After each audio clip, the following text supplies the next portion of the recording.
Okay. In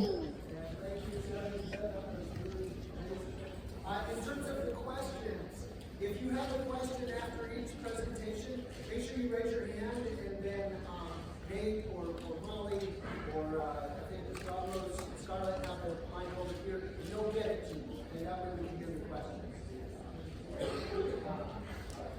Let's have a round of applause again for Ella.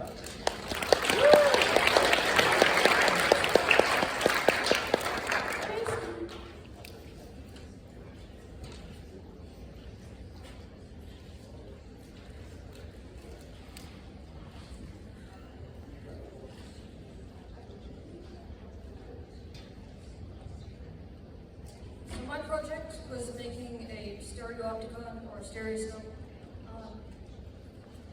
I actually don't know if it's stereoscope or Stereoopticon or whatever, but I've heard like a bunch of different pronunciations, so I might switch between them. So don't be confused.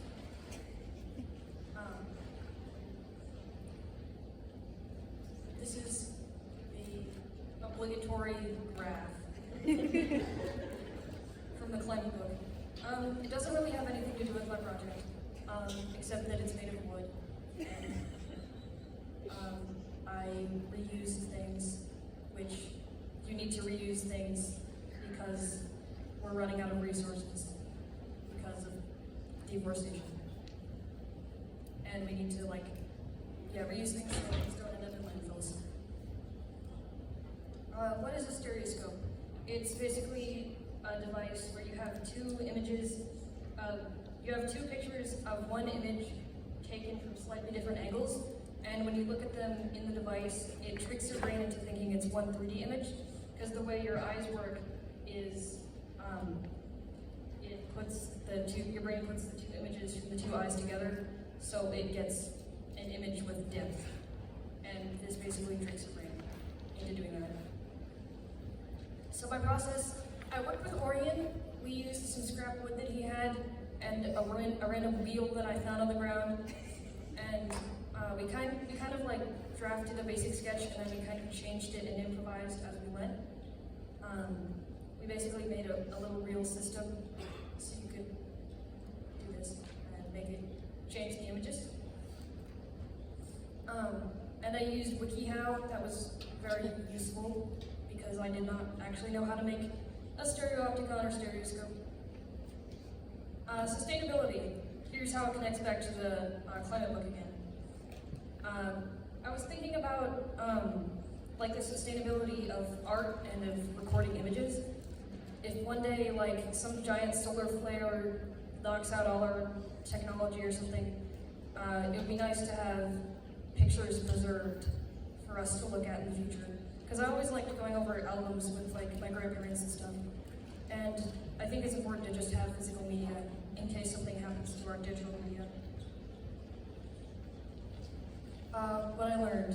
I basically learned how to work with wood, but also kind of not because Orion did a lot of the cutting of it. But I hadn't really used wood glue before, so that was good. The end, but actually not because it didn't really end up working. So I had to improvise these, which ended up working a lot better. And after the presentations, if any of you guys want to come look through it.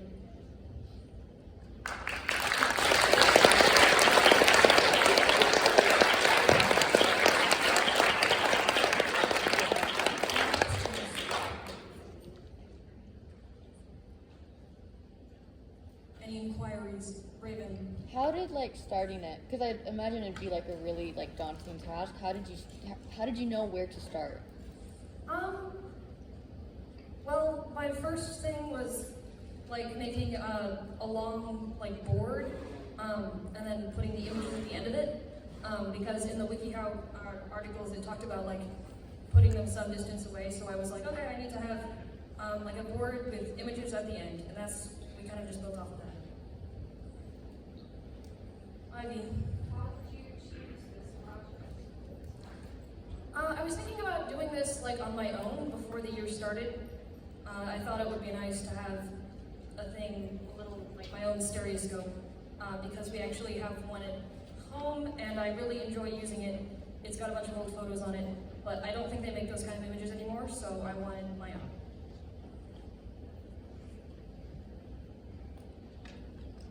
Okay.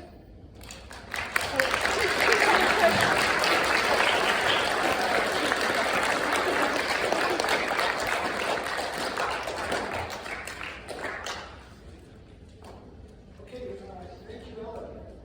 That was amazing, and one thing that struck me, and I raised my hand there too quick for you to see, I think. The both Zev and Savvy's and your project, Ella, had a lot to do with older forms of media and technology.